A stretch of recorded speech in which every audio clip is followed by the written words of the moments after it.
It was morning.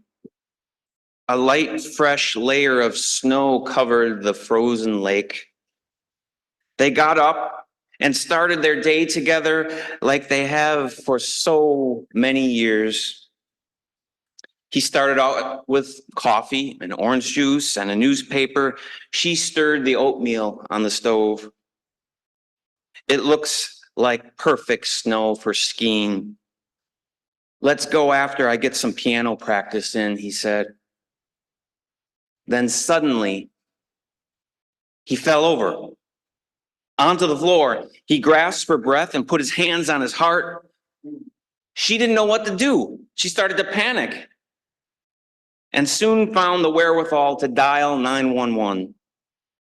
Paramedics arrived within minutes. They tried, but there was nothing more they could do. A seemingly healthy and active 79-year-old dead from a heart attack. No one saw this coming. She was devastated and didn't know how to continue on. But then something happened.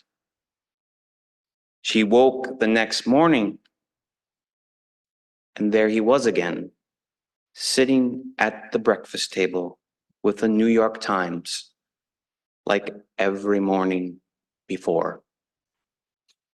Looking out over the snowy lake, he said, "Everything is going to be okay." Then he disappeared. And you know what? She felt better. The grief was still there, but there was a renewed faith in the future. After I heard this story, because of the emotion in the woman's voice, I knew it was real. This vision affected her life and changed her. Now, if I was there that morning, I may have not seen the deceased person. But was it real? Most definitely. Perhaps bereavement visions might shed some light on the truth of Jesus' resurrection. But first, full disclosure, I have a nerdy hobby. I like to indulge in reading what the latest historical critical scholars think about the New Testament. There's a whole genre of books out there, the search for the historical Jesus, what really happened versus the theological and literary devices of the New Testament. Reading these books, I swear, it's like eating candy for me. I just gobble them up. One of my favorites is Bart Ehrman, a professor at the University of North Carolina and a New York Times bestselling author. He quite convincingly states that Jesus' empty tomb probably never happened. But it was all, the risen Jesus was experienced as a sort of vision, and that's what prompted the faith.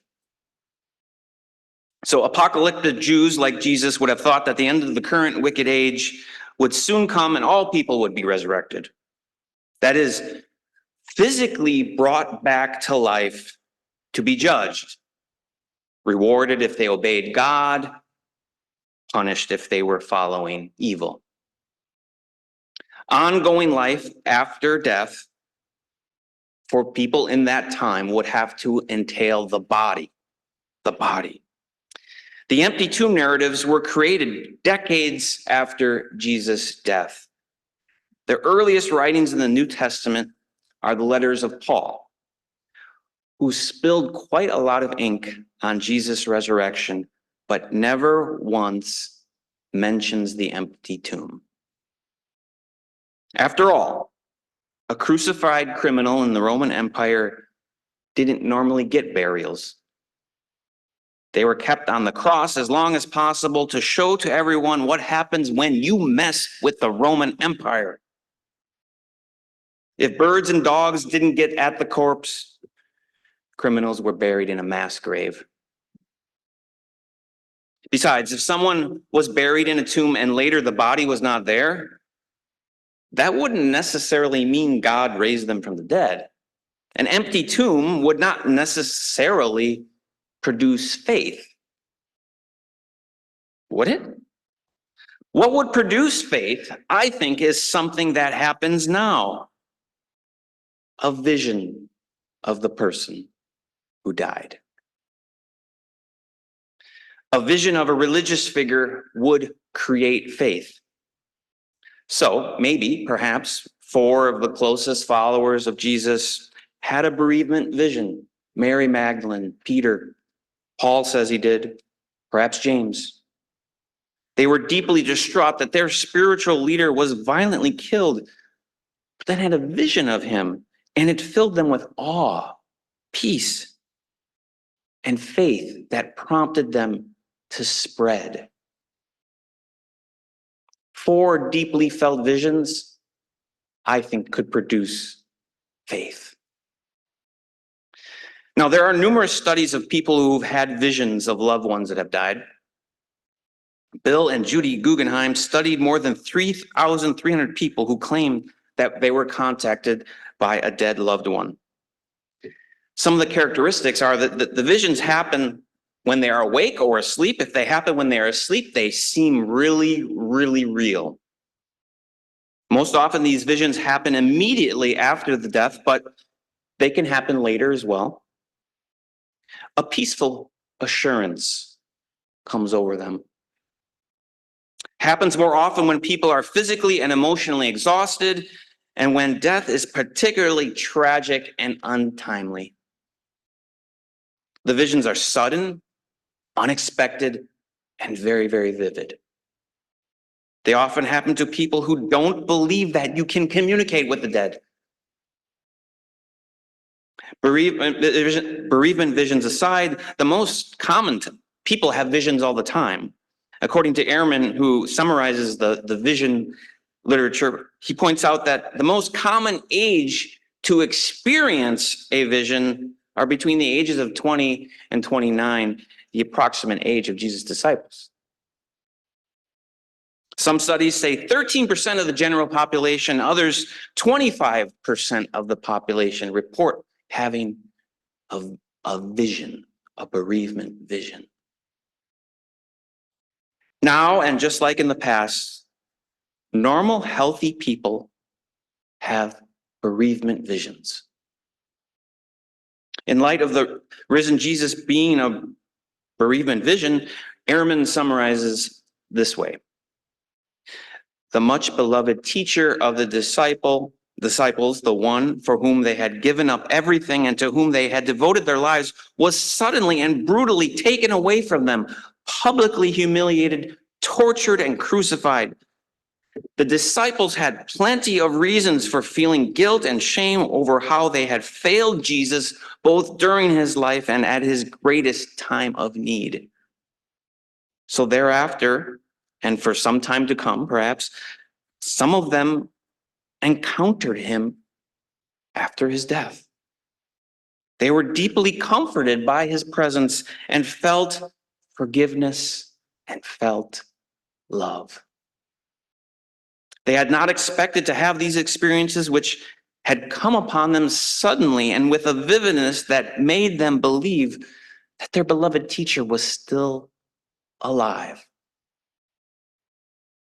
Before Jesus' death, his disciples regarded him as a great teacher, perhaps even one chosen by God to be the new king in God's kingdom, but still purely human.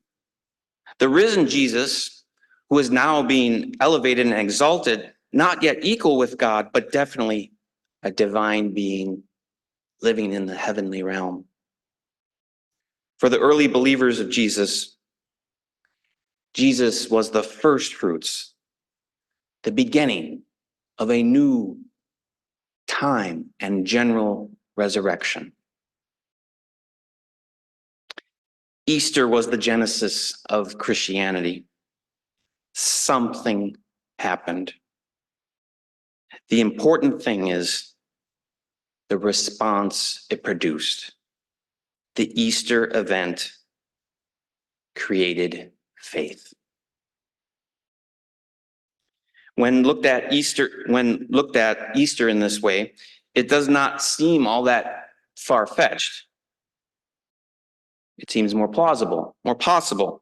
Something happened, maybe not after the Sabbath on the first day of the week, but perhaps weeks, months later. A few close followers back in Galilee were mourning the loss of Jesus, angry at the Roman Empire, feeling guilty for not doing more, and they went on a walk along the lakeshore, and they had a vision. And Jesus said to them, everything is going to be okay. Jesus breathed on them, i.e., they experienced the Spirit and were given the gift of faith and grace, and they went on feeling reborn, awakened, and living anew. They in turn went out to heal, to forgive, and build the early Christian community. When they gathered to remember their special teacher and friends of theirs, to break bread and wine, they felt something special in their hearts, a deep presence of Jesus that was still alive.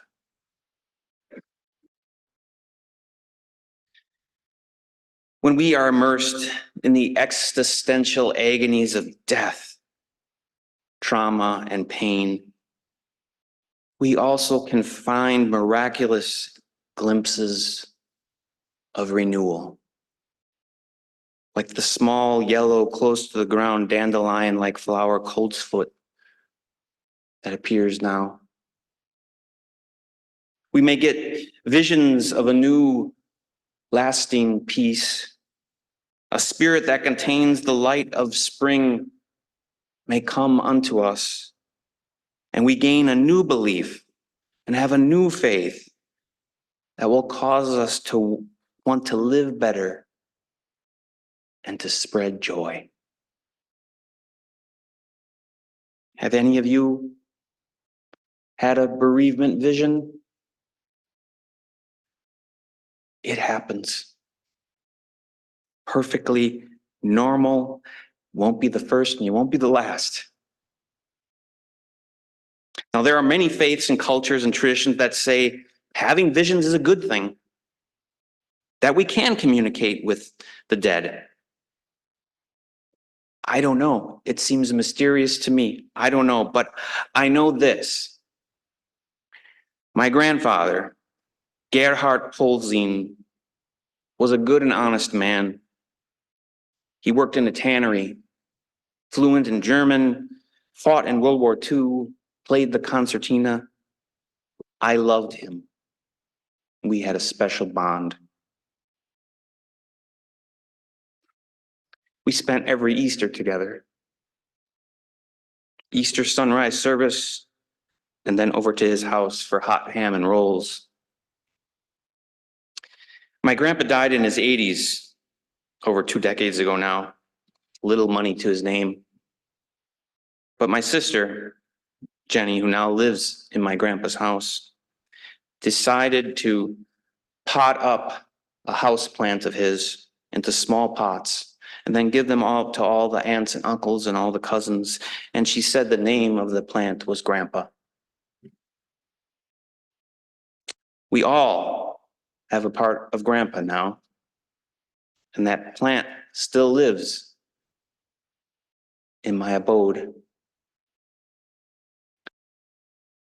I can sense a presence in it. I know my grandfather is living with me somehow, some way. And from time to time, he provides me with some simple Easter wisdom. Death is nothing to fear. Trust your visions. Let your light shine before you. Create faith within and awaken and rejoice to the yellow colt's foot underfoot. So may it be, and amen.